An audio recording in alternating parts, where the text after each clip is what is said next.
Hello, I'm your storyteller. I'd love to know where you're watching my videos from. You can tell me in the comments below. When you are ready, lean back, and let's dive into this week's horror stories.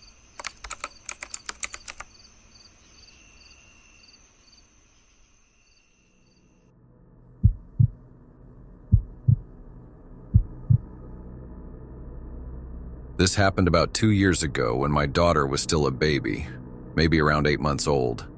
My wife and I had just moved into this small rental house outside of town. It was just a cheap 2-bedroom with a big yard for our dog. It needed some work, but we were on a budget and it felt like a good deal at the time. Since our daughter had just started sleeping in her own room, we bought a simple baby monitor. We set it up on a little shelf in the corner, pointed at the crib. The first night everything was normal. I checked on her a few times before bed, and then we just watched the monitor from our room until we passed out. There was the usual light static, but nothing weird. The second night, though, something strange happened around 3 a.m. I was half asleep when I started hearing this weird noise through the monitor. At first, I thought it was just interference or the monitor glitching. I sat up and looked at the screen. My daughter was asleep in the crib, not moving. I turned up the volume a bit. That's when I realized it was whispering. It sounded like someone talking very softly, right next to the mic. I couldn't understand what they were saying, just this low, slow murmuring. I got up right away and went to her room. She was alone, still asleep. The window was shut, the closet closed, nothing looked off. I told myself it was just some random interference. Maybe it picked up another monitor nearby or something like that. I turned it off and on, checked the settings, and went back to bed. But the next night, the same thing happened. This time I was fully awake. It started again around the same time, really faint whispering at first, then slowly getting louder. And now I could tell it was a man's voice. Deep, calm, like he was trying not to wake her. I just sat there watching the monitor. I had this horrible sinking feeling in my chest, like something was seriously wrong, and I wasn't doing anything about it. So I ran to her room again, and just like before, the second I opened the door, the whispering stopped. I stood there for a minute listening, but it was dead silent. I checked every corner, even under the crib. No one was there. She was fine. Everything looked normal, but something felt off. I moved the monitor to a different outlet just in case, but deep down I knew something wasn't right. Then came the fourth night. This time I wasn't even in bed. I was in the kitchen, scrolling on my phone around 2:45 a.m., when I heard the static from the monitor crackle from the other room. I walked over to check it, and that's when I saw something disturbing. On the screen, in the far corner of the frame behind the crib, there was a shadow. It was tall and thin, definitely not my daughter and not the curtain or anything like that. It was just standing there. I couldn't believe my eyes. Then the video glitched, just for a split second. When it came back, the shadow was gone. I ran to her room so fast I almost wiped out in the hallway.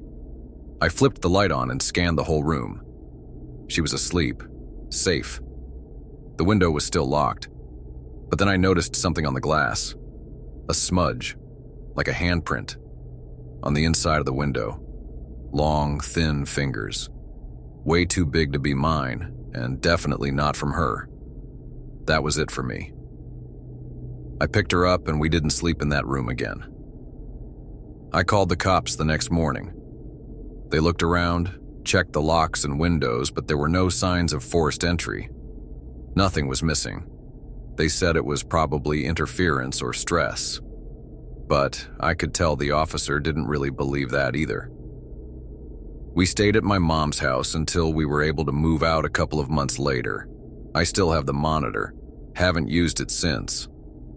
Sometimes late at night I think about plugging it back in just to see if anything comes through. But I never do. Some things, once you hear them, once you see them, you can't unsee, especially when they're whispering to your baby in the middle of the night.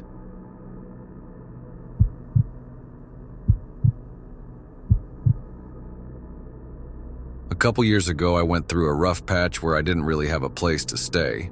I wasn't technically homeless, just stuck between apartments after a roommate situation blew up on me.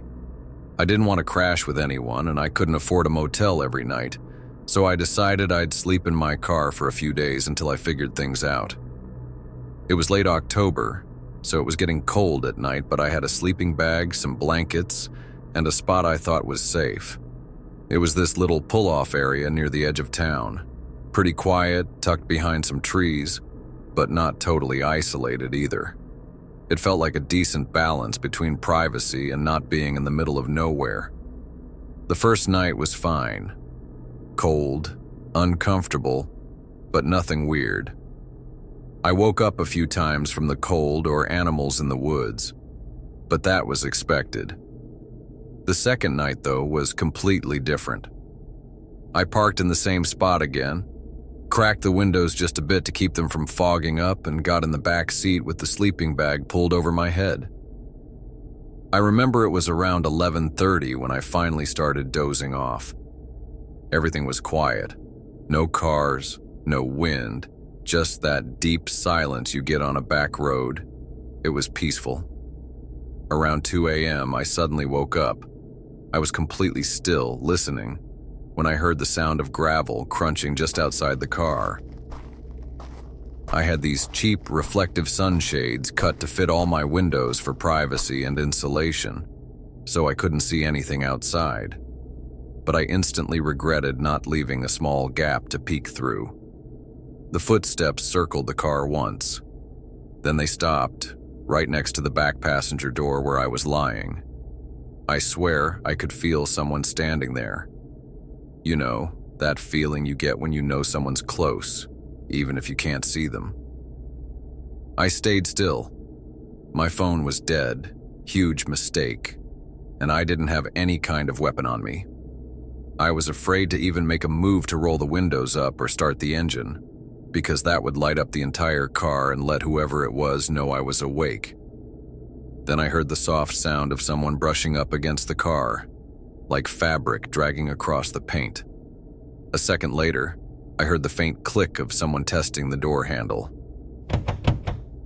At that point, I wanted to jump up and drive off, but something in me just said, "Don't move." I felt like if they knew I was awake, something worse would happen. Then they started walking around my car again. They stopped near the back. They tapped on the rear window. I still didn't move. I just laid there terrified, holding my keys in one hand and the door lock in the other, ready to start the car the second anything else happened. Eventually, though, the footsteps faded into the gravel. Then silence followed. I stayed like that until the sun came up. I didn't sleep, didn't even sit up. Just stared at the ceiling of my car, listening, and waited for morning. When it was finally light out, I sat up and looked around. No one was there. I never went back to that spot. And honestly, I barely slept in my car after that. I don't know who that was or what they wanted, but they weren't just passing by.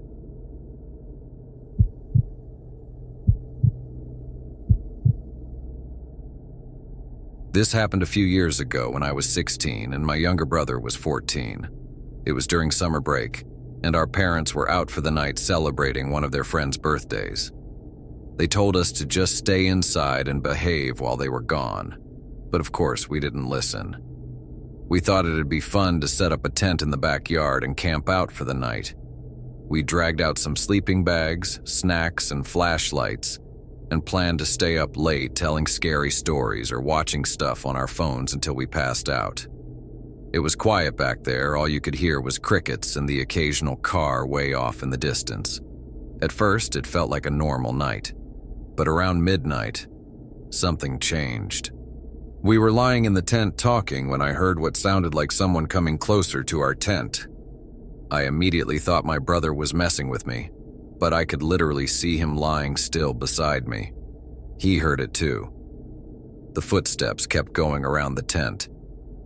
I whispered to my brother, asking if maybe it was just Dad messing with us. He pulled out his phone to call him. When someone picked up, it wasn't my dad. It was his friend Mark. He sounded kind of drunk and said, "Hey man, I'm at Murphy's with your dad. He's at the bar getting another drink." We just looked at each other. Whoever was walking around our tent wasn't our dad. Right after the phone call ended, the footsteps stopped for a second, like they'd heard us ringing. Then they started again, even slower this time, dragging their feet as they circled the tent one more time. Whatever it was just inches from the tent walls. We wanted to run into the house, but we were both terrified that unzipping the tent would give whoever it was a clear view, or worse, a chance to grab us. We stayed completely still. I could feel my brother's heart beating rapidly. He was as scared as I was. Eventually, I whispered to my brother to keep his phone ready in case we needed to call 911. I crawled to the flap and grabbed my dad's old baseball bat. My brother and I had been messing around with it earlier that day, just hitting rocks in the backyard, and we'd luckily left it in the tent without thinking. I just sat there holding it and listening. The footsteps didn't stop completely. Every 15 or 20 minutes, they'd come back. Sometimes something would scrape the tent walls. Hours later, we heard our parents finally come home. As soon as we heard the car doors slam, we sprinted out of the tent and ran inside to tell them everything. As we were running toward the house, we heard what sounded like an evil laughter behind us. I looked back and saw a pair of glowing eyes in the dark. We sprinted to our parents, but they didn't take it seriously. Said the glowing eyes were probably just a cat or something. But I know what we heard. Those footsteps weren't just our imagination. It wasn't just a cat. They were controlled, quiet, and very aware that we were alone out there. Even now, years later, I don't like being in that backyard at night. If you enjoyed the video, please consider liking, commenting, and subscribing as it shows the YouTube algorithm that you enjoy my content. I'll see you next week for another horror story video.